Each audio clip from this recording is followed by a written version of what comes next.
Okay. So I suppose we can go ahead and jump right in. We have a short time together, so we might as well make the most of it. Thank you all for joining. Hopefully we'll have a few more trickle in, but even if not, it's wonderful to just have this group together thinking about this question. So I'm happy to welcome you to this session of the DSA conference that's called Rethinking Rural Development in an Urban Age.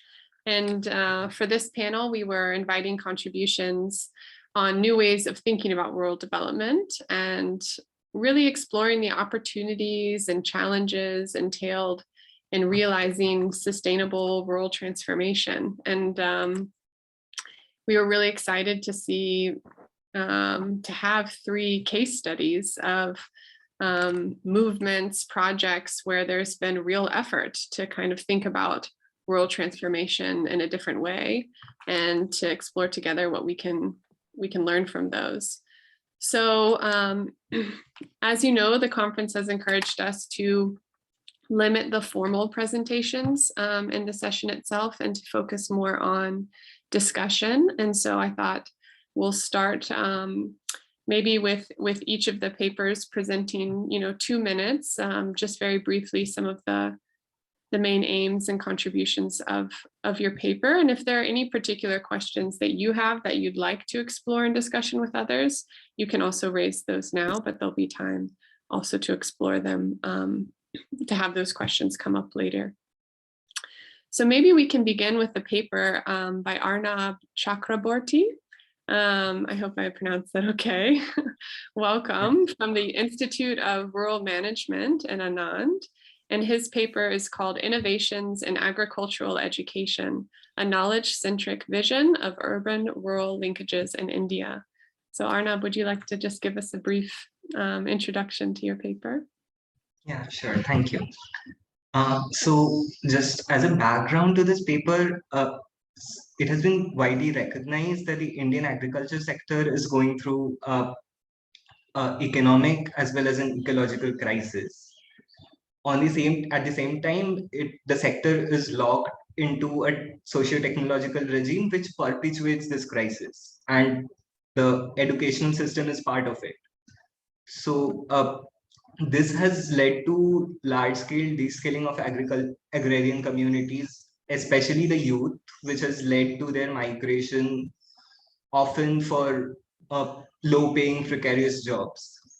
And in spite of efforts from the education system as well as public institutions dealing with agriculture, there has not been much success in engaging the youth in the agrarian economy, the rural youth, that is.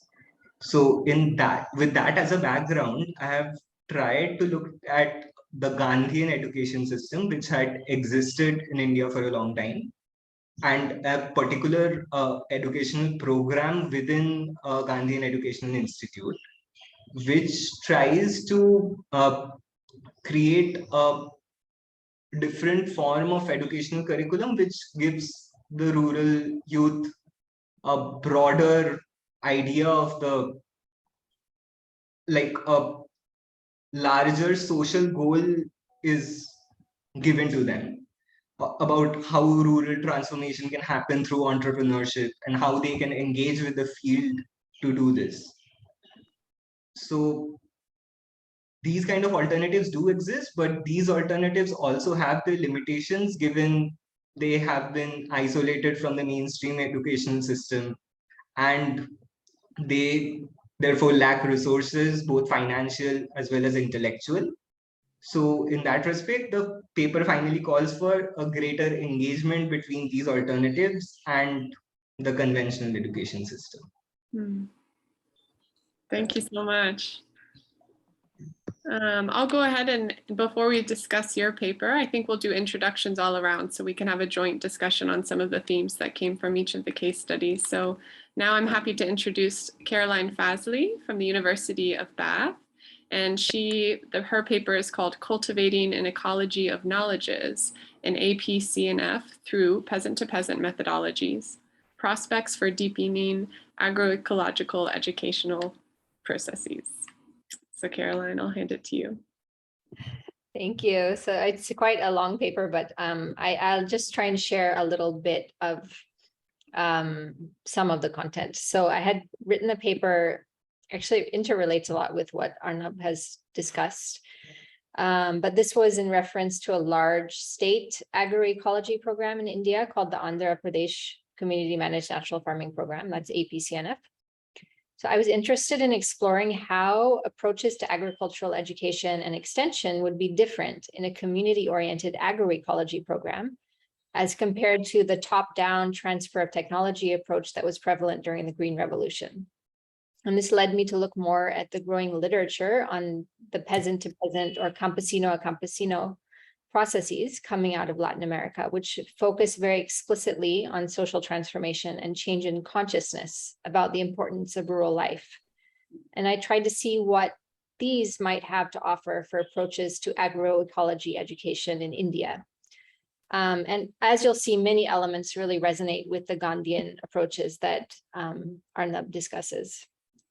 So the peasant-to-peasant processes seek to raise consciousness, developing critical thinkers who understand not only agroecological techniques, but also understand the political, economic, social, ecological, and ethical basis for buen vivir, which is sometimes translated as living well.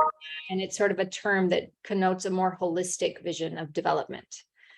And this helps farmers become protagonists who can work collectively towards structural change in pursuit of a more equitable food system, which is in turn embedded in a vision for a just society. Peasant-to-peasant processes challenge the dichotomy between manual and mental labor, action and reflection, theory and practice, individual and social transformation, teacher and learner, and between different forms of knowledge, scientific, practical, spiritual.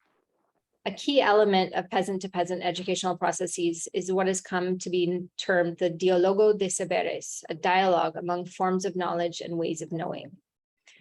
The educational processes that the agroecology movement creates are embedded in local food, seasonal, labor, and ecological systems. And they just thus challenge the disconnect between knowledge and context, knowledge and culture, knowledge and territory, that is often characterized conventional agricultural education and has disempowered rural people. So the paper then looks at how APCNF adopts some of these pedagogical elements and then what scope exists for deepening engagement. Thanks, Caroline. In our last paper by Luca Brunelli from the Glasgow School of Art and Josephine Malonza from the University of Rwanda looks at Rwanda's model villages and the Vision 2050 rural-urban divide. And they have a fascinating case study of Karama and Kigali. If you wouldn't mind sharing a little bit about your paper. I'm not sure which of you would like. Josephine may have a start. Okay, great. Thanks, Luca. Thanks, Caroline. Thanks, everyone here. Good afternoon from Kigali. Fortunately, we are more or less on the same time zone. So Luca and I were inspired, by the call and by the whole idea of us wanting to discuss rural areas or the agrarian economies and what place they have, especially in the era of rapid urbanization. So we took a case study, which is Karama. So this is a model village. That means 240 families that have been housed in high-rise apartment blocks of about 3 floors each. So that's about 120 families arranged in 3 blocks. And the idea of the model village was, the whole idea of grouping people together. So densification, trying to create a density, putting people together, but at the same time allowing these people to develop or to urbanize in a decent way.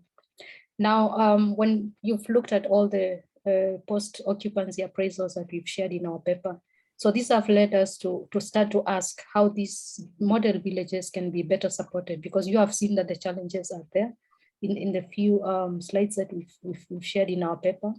And so how does a model village as a tool for rural transformation get better supported so that it could enhance, urbanization of the everyday life?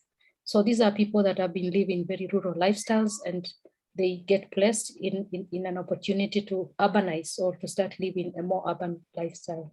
So we've looked at 4 themes: the location of the place, spatial layout, the quality of construction together.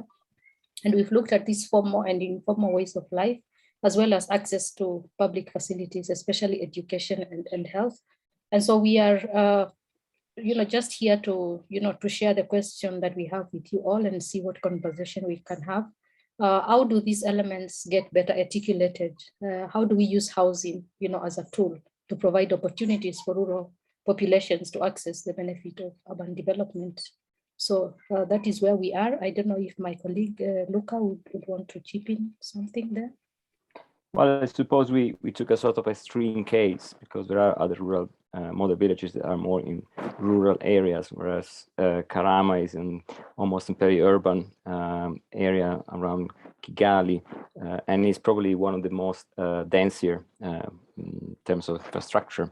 So in a way, raises many questions about the tension between rural way of life transplanted into almost urban density. In an area which clearly is going to be absorbed by Kigali expansion in future years. So how these rural ways of life can be, made viable or is no longer viable, and what was the future of these people in a way, and how obviously our focus is in many ways a lot on the physical infrastructure and how the physical infrastructure, meaning from the housing units to the housing blocks and the layout, can support everyday life. Yeah, it was great. It was a very interesting example in many ways, because the vision of rural transformation is almost a vision of urbanization. That's what it sounds like. And I think that's quite a nice contrast from Caroline and Arnab's papers, where there's this pursuit of kind of a new kind of rural education and rural, but also agriculture and way of life. And so I thought maybe we could start by just discussing together that question. And, one question that's always in the back of my mind is, what does it even mean to be rural nowadays? What is our vision for the rural? And then how does that shape different strategies for the transformation of rural places? So any thoughts you have on that big conceptual question, I would be eager to hear. But more specifically, I had a few questions for each of you on your paper. So I'll share them now, and then we can open it up and you can answer as you like. But for Arnab and Caroline, I think one theme that really came out of both of your papers is this idea that farmers, and particularly rural youth, can and should be protagonists of rural transformation. But what is actually required for people to take that ownership over that development process? And I think both of you are looking at different approaches to education, while recognizing that education alone cannot solve some of the more structural or institutional challenges that are faced. So I thought it'd be nice if both of you could maybe share a little bit more based on each of your papers about what you see as sort of the key facet of the educational approach that you looked at that encourages people to arise as protagonists, and then what are some of the core institutional obstacles that are faced for young people to arise in this way, even if they had the best possible education, let's say.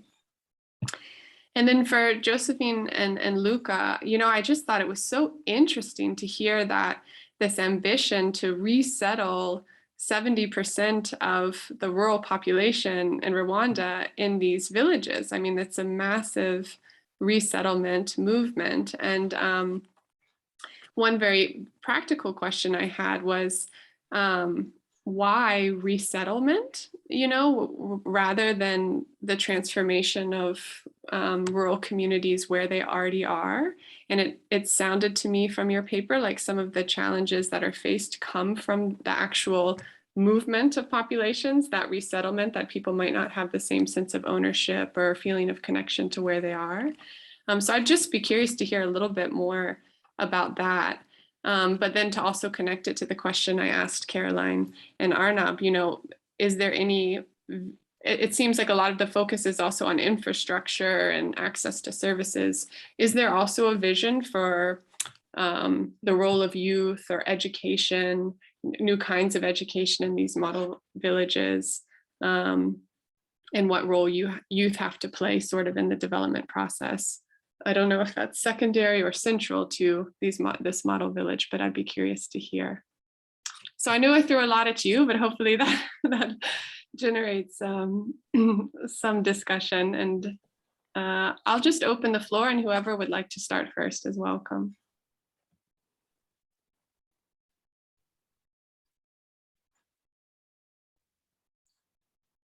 Maybe I can go first. Yeah, so Caroline, on the general question that you ask us on what it means rural, I want to avoid that and ask what is urban. I mean, often people want to say that urban is equals to cities. And in urban design, we believe that urban is not necessarily the city or the town, but the quality of life.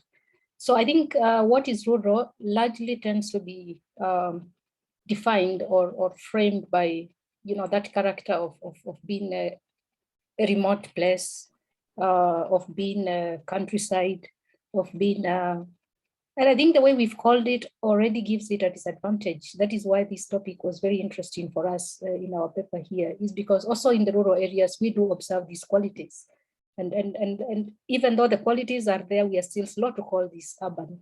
So I don't know whether we will now depend on, you know, just the general definition, or we have to coin our own, but it would just be that countryside place that is not yet, you know, developing urban structures. Or I would approach that from a very structural, you know, point of view, just because Luca and I were interested in the physicality of the urban and the rural.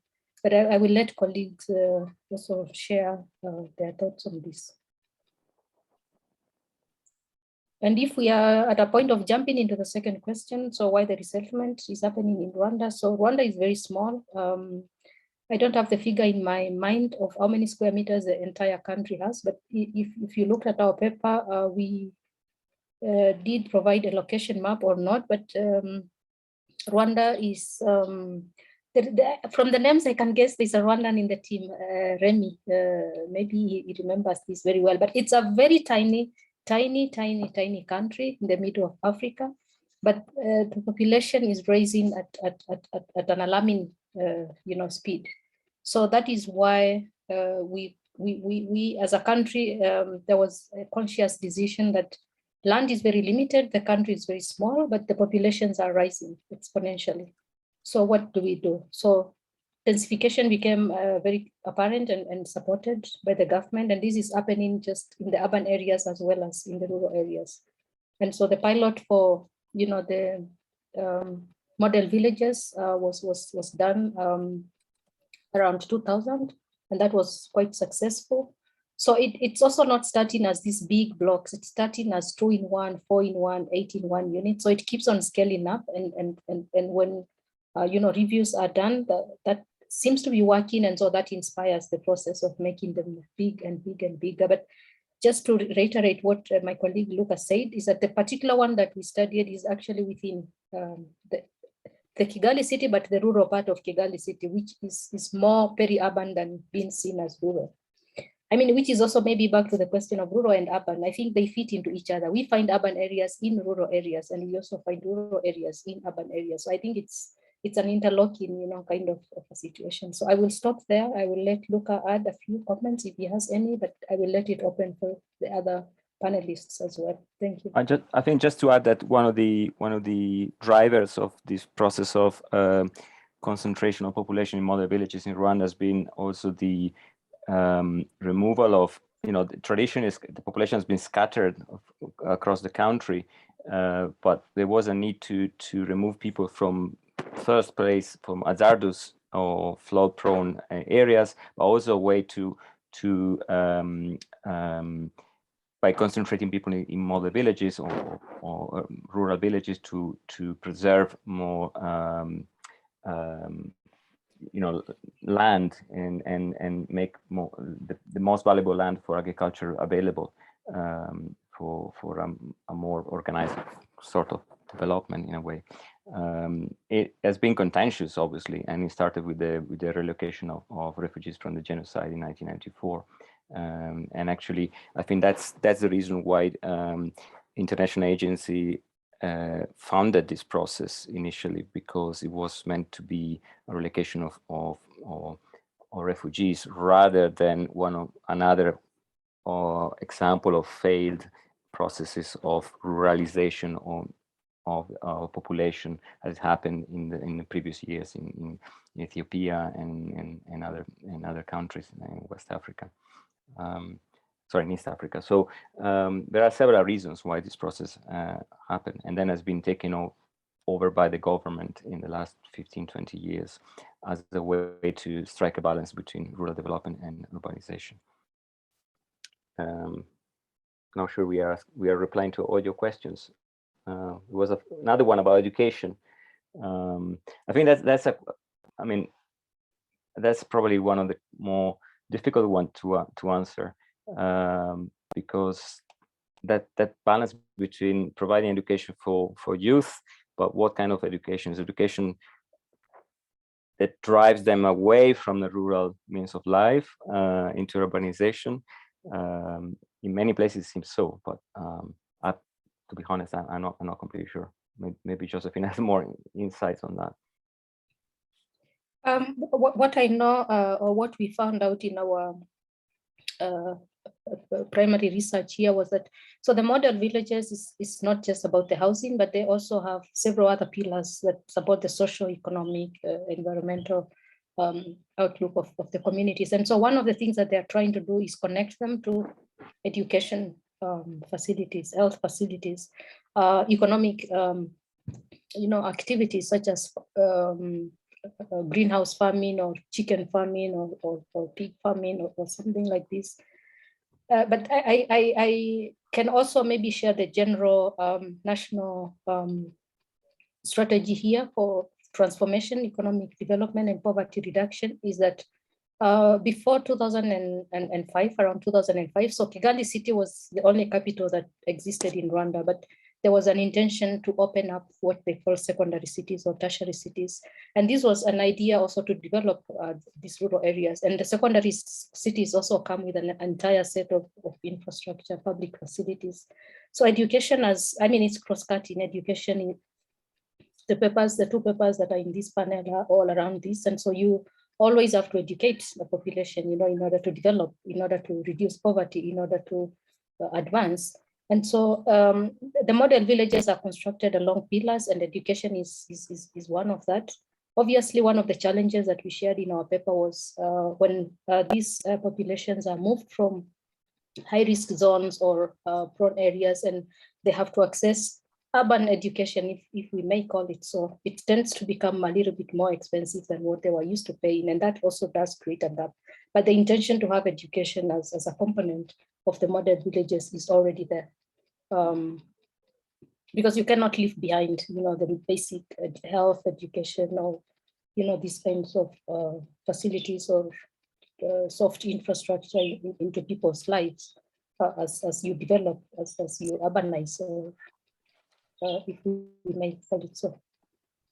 A question remains to me is if this model is a model of agricultural extension in many ways, like the one that was promoted in India. And I think that just to bridge to Caroline paper. So to what, this is clearly a top-down process, okay? That started as a top-down process because of needs. There wasn't any other way to lift the country after the genocide in 1994. But now at this stage, and the Vision 2050 obviously is a vision that promotes the development. There was a comment there which obviously is enshrined in this policy, the idea that by educating the youth are also removed from the primary sector and going to services and other productive activities. But to what extent this process can be sustained in the longer term without sort of appropriation and from the bottom as well. In a way, what we find out in Karama is the first evidence of that misalignment, which becomes evident in everyday life, between what is given and what people actually like to do or try to do, at least in this transition. So I don't know, we're just bridging to maybe to Caroline's paper and seeing how how a P2P model could be embedded in this process. I'm not sure. Caroline, would you like to share some thoughts? You're still.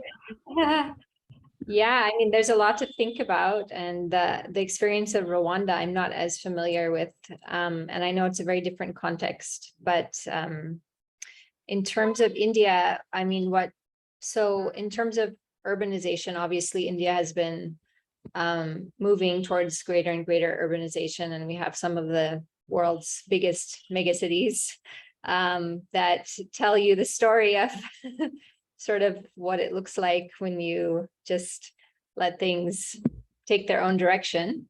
And I think that, again, we can't go to these romantic notions of this sort of, I think sometimes the food sovereignty movement, I mean, a lot of things they say sound very attractive, and people become self-reliant, and you can sort of produce everything within the village, but then it can be overly romantic, I think, because the idea that really a village or a region could be so self-reliant, it would not need to trade with, with others, and would not need any industries, or would not need connection with cities, it's a bit unrealistic in the longer term. But I think like some of the efforts we see in like in Andhra Pradesh, where they have this community managed natural farming program, it's really like the government is creating a lot of institutional structures that support farmers to continue engaging in agriculture, continue living in their villages, but to sort of improve their, it's basically improving the ecological conditions of their farm, the soil quality, and then the diversifying their cropping patterns. In some places, they're able to grow 365 days a year because they now have these innovative ways of drawing moisture from the air during the dry season, even when it's not before the rains start. They're able to get enough moisture from the air that they maintain, green cover on the farm. So there's a lot of interesting innovations where they brought in scientists, they brought in the agriculture graduates from universities to actually, work on the land, not just be these distant extension agents who come and tell farmers what to do, but really they also work on the farm and they learn alongside farmers. So there's a lot of promising things being done, I think, where we can see how rural life can become more prosperous, new innovations can be brought in, but then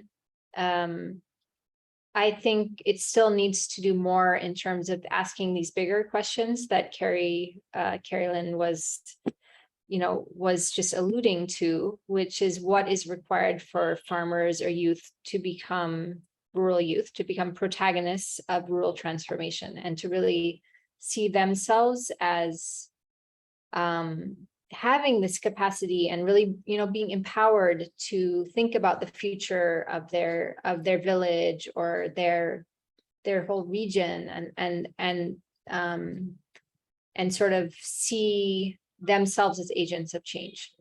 So I think it needs to be, it can't just be about the agriculture, or it can't just be about the infrastructure. It has to be this change in consciousness that is, woven into the educational process.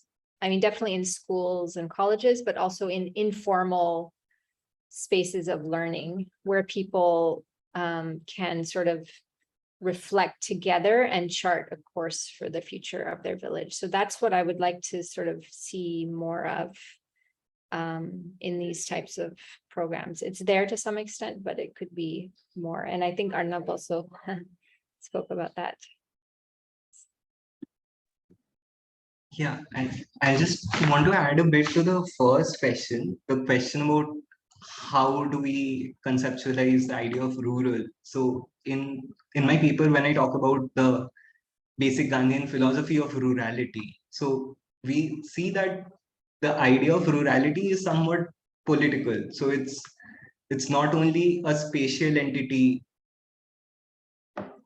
That's not the only way to look at it. So when we look at it as a political entity, it keeps on changing. And then again, when we talk about rural youth as protagonists in rural development, it's also up to them to decide how to look at rurality. And in that respect, now coming to the point of ownership and how the case, for example, I looked at, tries to build a sense of ownership where they can become protagonists of rural development. So they again try to pick up from a very political idea of a political strain of agroecological movement in India, which is known as Subhash Palekar natural farming, which was incidentally also the starting point for APCNF. So this Subhash Palekar natural farming is very political, and they have a sense of a hyper nationalism built into their ideas of what is rural and what is agrarian, and what does agrarian mean for development in the long run. So that's how the key facets are, but that is also an institutional obstacle, right? For example, if we want rural youth to become protagonists, they should be given more choices. It's only one single political choice that they have, and that is built into this particular institutional structure.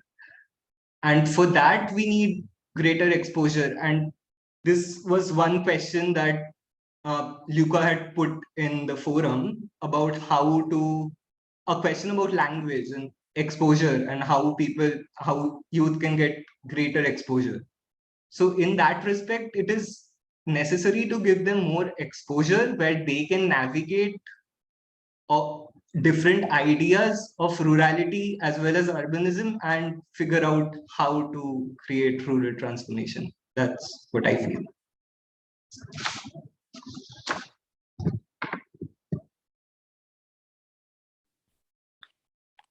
Thank you. I think it's really fascinating thinking about the nature of education that's needed. So going beyond just the scientific or technical vocational knowledge of how to implement new agroecological approaches. But I think, Arnab, you really dug into, like, there's a power to giving also this kind of political or ideological, or even Caroline mentioned you can also have sort of a spiritual, moral, ethical commitment to rural transformation, and how that figures in, and how it gives an added sense of maybe motivation. But I think you also talked about the limitations if there's only one framework in a way that's being offered.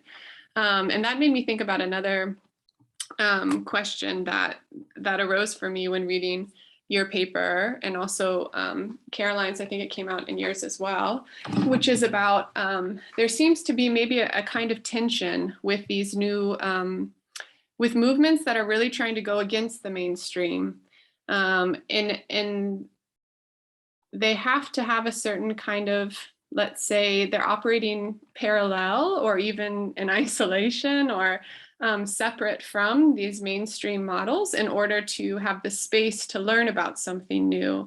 And that enables them to experiment, to have a learning process, and to not be, let's say, unduly influenced by these powerful forces of mainstream development. But on the other hand, I think you also mentioned some of the challenges that come with that it's harder to access resources, maybe the opportunities to disseminate learning are more limited, the integration of this approach with other like-minded but potentially different approaches might be harder to achieve.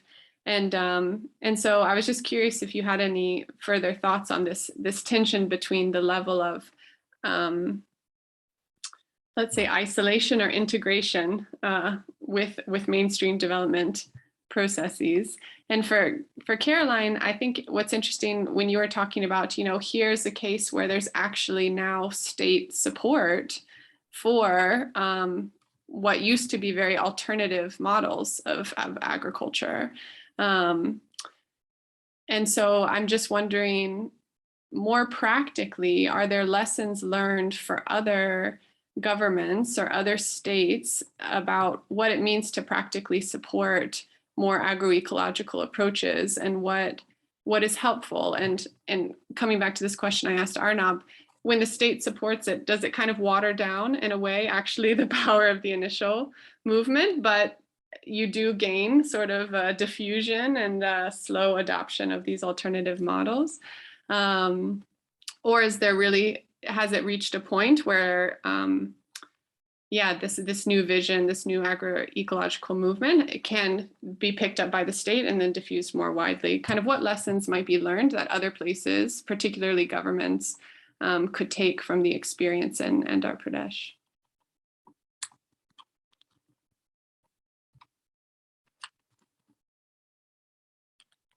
Arnab, would you like to start? Yeah, I mean, like, so in terms of this idea of isolation versus mainstreaming, so one of the challenges this institution faces is obviously that of isolation, but also it chooses to be isolated to some extent because it fears losing its autonomy in the process of getting mainstreamed and getting state support. And I mean, that is a process, but however, that puts them in the long term in some sort of a disadvantage. So I don't know what's the next step to it, but that is the situation there. Mm-hmm.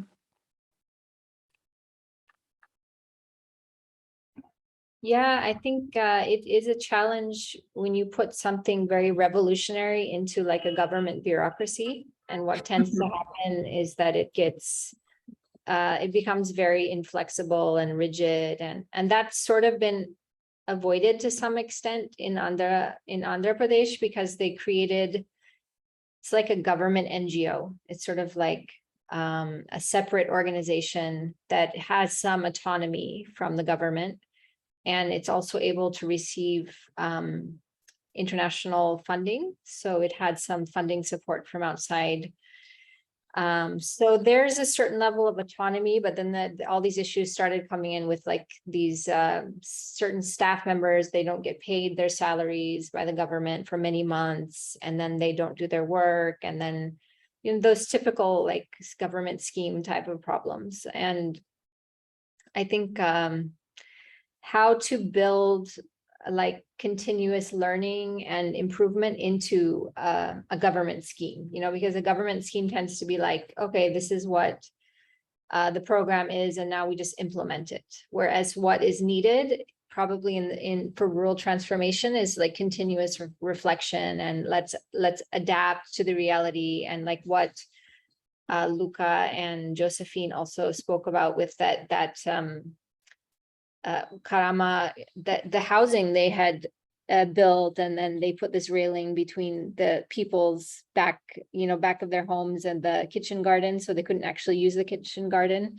Okay, so you need to remove the railing, right? But then that never happens because there's all these layers of government bureaucracy. So that is a challenge, and I think that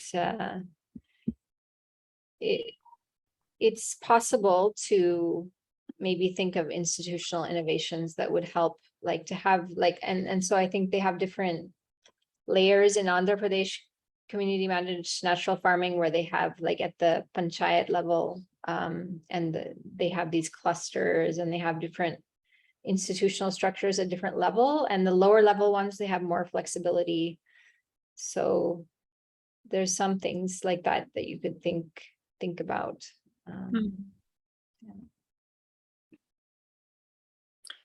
Luca and Josephine, I'd be curious to hear, you mentioned that this the model villages, that project kind of started after 1994 as a response to this need after the genocide, but that it's evolved over time. And it might be interesting to hear a little bit of your thoughts about reflecting on what Caroline just shared about it's ideal, it's better if there could be sort of a learning process that's fostered rather than just an implementation, a model of implementation.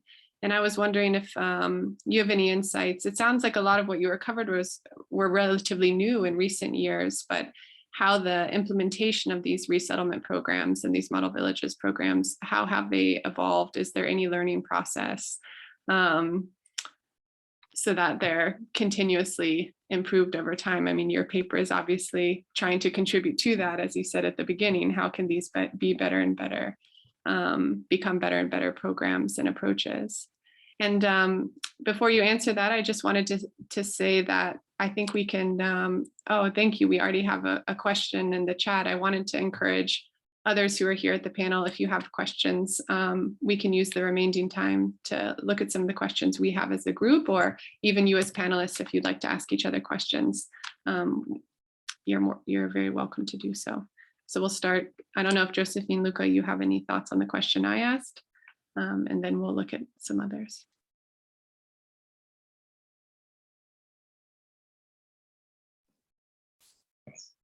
Okay. I'm muted. Yeah. No, I was just saying, Josephine, you might better place to answer to this many ways. Yeah, I think it's a good question. It's a big question. I don't think we have the exact answer now, but I think it just also tells us about a new way of looking at our paper, because it is still work under progress and how we want to do this. Obviously, the meaning of grouped settlements is also changing over time. So in the immediate post-genocide era, it just happened to be a very special composition of, a group of dwellings, kept together. And I know earlier in 2010-11, a study was done, and so it was more informed by the kibbutz system, the Israeli system of grouped settlements, on emphasizing on the fact that it's not just the spatial, composition, but as well as, the facilities, the utilities that go with it.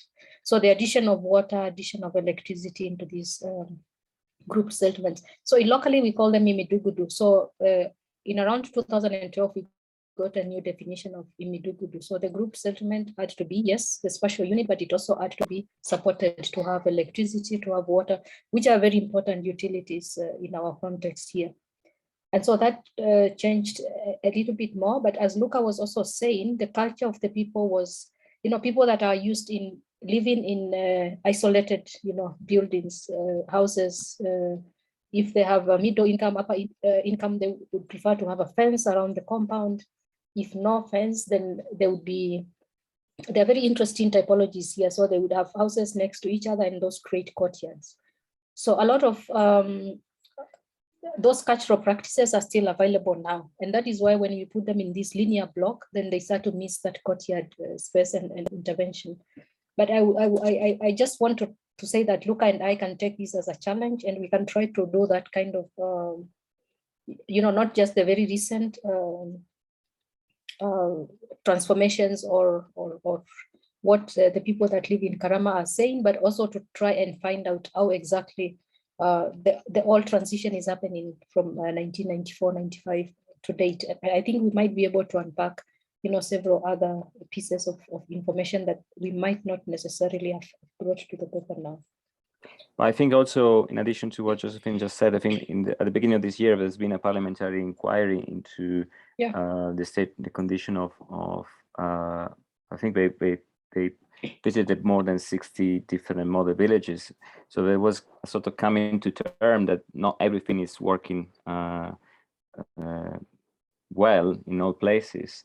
And that's probably the initiating a sort of feedback loop and trying to assess what may work better.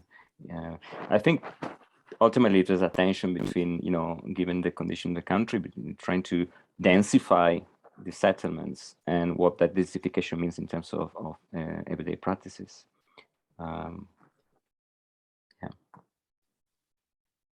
Thanks, Luca. No, thank you both. So we have a first question here in the chat. I'm planning to go for another 15 minutes, just so we're all on the same page. Caroline and Arnab, we have a question from Rikyo. Thank you for this question. Are there appreciative inquiry elements in your education that enable the youth to appreciatively inquire into their local roots and local assets, ecosystems, and experiences so that they may become protagonists for rural transformation? Should I? Yeah. So basically, obviously, that is at the heart of the whole curriculum that they practice in this particular Gandhian institution. So they try to create a space-based experiential learning experience for them. So where they engage not only with their physical environment, but also they learn to appreciate their socioeconomic position. For example, they know their position in contrast to the more say Western educated urban youth, and what is their difference to them and what job opportunities they have in contrast to them. So that kind of understanding of their positionality is the key to this curriculum. Yeah, I was going to say, I mean, the agroecology movement as a whole, it gives a lot of importance to indigenous seeds and reviving, local crops that had been replaced during the Green Revolution. A lot of crops were replaced by either wheat or rice, corn. In the case of Madhya Pradesh, it became a lot of soya bean growing. And then again, you just process that and you export it for the most part. So going back, and the agroecology movement tries to then reclaim the local crops which are suited to the local environment and are connected also to the local culture. But despite that, what's happened in some places, as what Arnab was mentioning, Palikar, this sort of originator of this particular approach to agroecology that's gained a lot of popularity in India recently, he is a little bit dogmatic about certain things. So he says, for my approach to agroecology, you can only use the Indian breed of cow, and you have to do it with this particular type of cow. And then in some places, like in Himachal Pradesh, which is a very mountainous area in the Himalayas, the state government adopted the Palikar approach to agroecology. And then the state government is telling all the farmers there, you have to use the Indian breed of cow. And they said, well, we have, these other breeds of cows that we've had for many years, and we can't really afford to go get rid of these cows and buy new cows. So why can't we just use the cows that we have? So they sort of they're having problems kind of feeling that they have the ability to actually adapt this approach to their own context. Even though it's an Indian approach to agroecology, India is a huge diverse country, and different parts of even one state, they have a totally different agroclimatic sort of composition. So the farmer still has to really be able to adapt it to, adapt this approach to their own particular ecology and context. And sometimes in the name of doing this great Palikar natural farming method, that even that gets ignored, it just, so that still is being calibrated. So I think this point that that you mentioned was very important, that really that capacity to find in one's own particular local context, what are the assets and what are the local crops and flora and fauna and everything that are relevant to one's own place and grow well there. That would be very important. Thanks very much. Are there any some actors on the ground who kind of facilitate facilitate people to get inspired by those communities? I mean, not replicate, as you said, because replication doesn't work, especially mechanical replication doesn't work, but any actors on the ground who can, let's look at this village, what inspiration we can get, not in terms of copying and pasting, but, some sort of thought-provoking idea that help people to appreciate what they have instead of copying any actors on the ground, or government maybe. Yes, so I think of all the states in India, now there's like 5 or 6 states that are adopting this, polygar method of natural farming. So out of all those states, what I saw is that Andhra Pradesh has the most sort of sophisticated institutional structure, where they do have a lot of like community resource persons, and then there's like farmers who become trainers of other farmers around them, and then some of them become master trainers, and then there are these natural farming fellows who are youth who go live in villages and are trying to like learn together with the farmers as they do farming on their own land. And so that seems to be at least some level of engagement is there, that's sort of like accompanying and working alongside farmers, farmers themselves becoming educators of other farmers, rather than just someone from a distant, government agency who comes and just instructs you, in a set of rules, like this is what you should do and procedures, but other states, it's not working as well. And I know that in my state, a lot of farmers I've spoken to, they have been doing various versions of organic farming for many years. And they tend to experiment and they see what works on their particular farm and they do that. But now they're being told what you're doing is bad and it's wrong, because Subhash Palikar said that organic farming is like the atom bomb, and it's really bad because it uses a lot of, supposedly purchased inputs. And he says vermicompost is bad, and he has this whole thing. So, so someone who is doing agroecological farming already, because it's not exactly the kind that Subhash Palikar is talking about, they're being told what they're doing is wrong. So that would be the sort of bad example. But so there's all these different types of approaches that I've seen. Some are better than others. Thanks. Thank you. Are there any questions that you have for each other in reading each other's papers? We have just a short time left, but I wanted to make sure there was room for that. Sorry, Carolyn, but it seems Nadif raised his hand. Oh, I didn't see that. Thank you. All right, Go ahead. all right, thank you so much. I'd like to ask Arnab regarding to agriculture in India. So considering that we are living in a post-pandemic situation, that we are encouraged to use technology or kind of acceleration or technology acceleration. So do you think Internet of Things or farmers can use technology to distribute or to manage production of the crops, etc., can be implemented in India in nowadays era?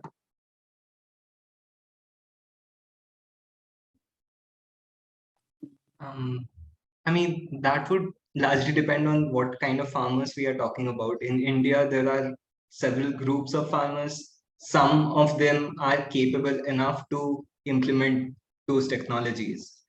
But on the other hand, there are very large number of small and marginal farmers who may or may not be able to afford those technologies in the first place. And then secondly, won't be able to use them just because of logistical reasons, because in terms of scale, they won't be viable. So those kind of problems are there. And if we are to look at it from an education perspective, so the conventional agricultural education system is pushing to adopt many of these ICT technologies like Internet of Things and many other things. But there are some which work better for farmers, because I'm working with a project which works with small farmers in India. Some aspects which deal with communication and meteorological information, for example, get adopted much better by smaller farmers. But these capital intensive technologies like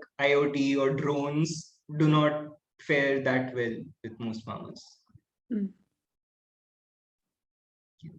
If I can just compliment what Anap was saying, that I think for me also technology is too wide, too complex. I've seen apps that are developed in the University of Rwanda here, where small apps can help farmers to know when to irrigate their crops.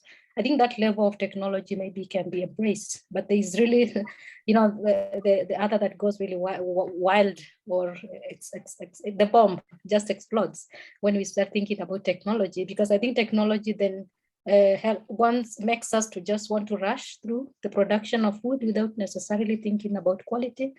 And technology is still limitless. So then we start eliminating the human labor, and we need machines to do stuff. So at the end of the day, I think for me, it's always a calculation of how much food do we really need. So it always also comes back again to our lifestyles. How much food should we consume? Should we produce? What is really enough? Because then with technology, then I think everything tends to go off. And then you forget about the organic, kind of way of doing things. You start going into fertilizers, aquaculture, water farming, all these kinds of possibilities. And that, I think, just brings a rush. Whereas the traditional farming or this agrarian indigenous knowledge way of doing things tends to be slow, a little bit slower. So that's also why in my context here, these traditional foods, some of them are more expensive than the modern version of that. Luca and I was having a conversation about eggs.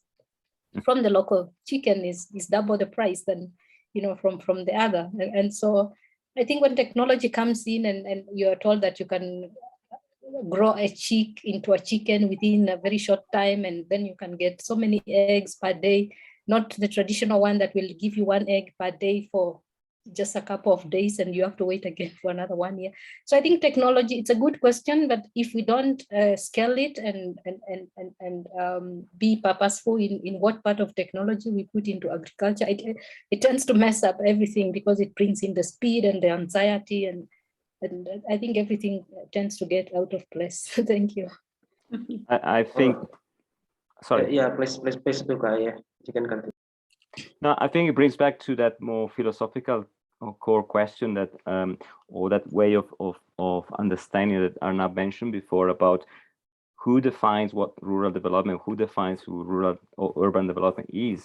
And in many ways, I mean, we mentioned in passing in our draft Lefebvre, but Lefebvre when he was discussing right to the city was precisely discussing this, and I think that concept can be applied to, he was talking about city, but actually we're talking about the right of people to decide what that city, what the environment they live in, what the means of living are or can be for them. That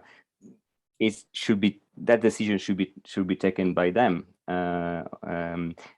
Now, in many cases, people need to be empowered to make that decision in the first place. So with an unlocking, a kind of initial moment, which I think is what Caroline in her paper developed. This idea of P2P, peasant to peasant movement in Latin America, and how this apply to India, and maybe it needs to be applied to Rwanda at some point. Yes. I will keep in touch with you, Caroline.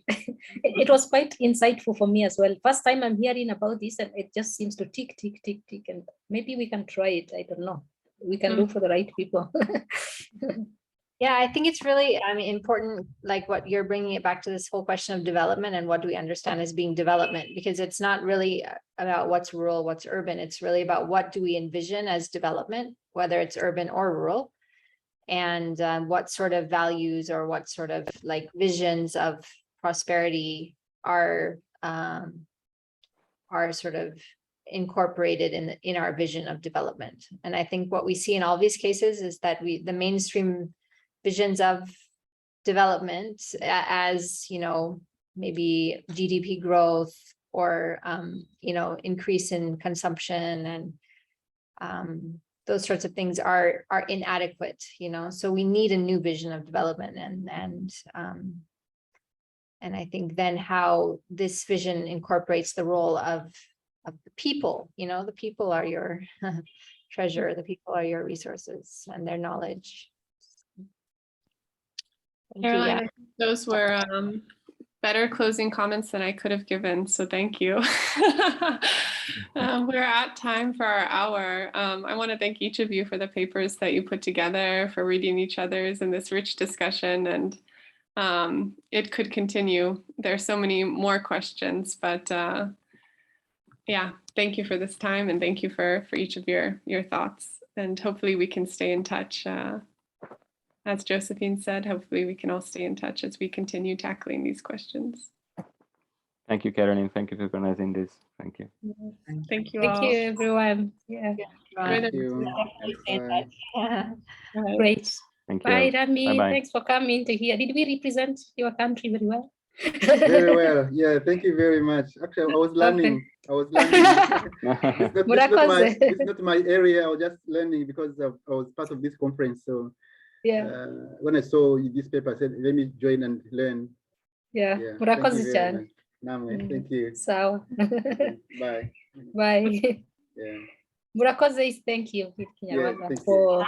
for everyone else. Luca already knows that, of course. Yeah. Thank you. Okay, bye everyone. Thank you. Bye-bye. everyone. Thank you. Bye. Bye.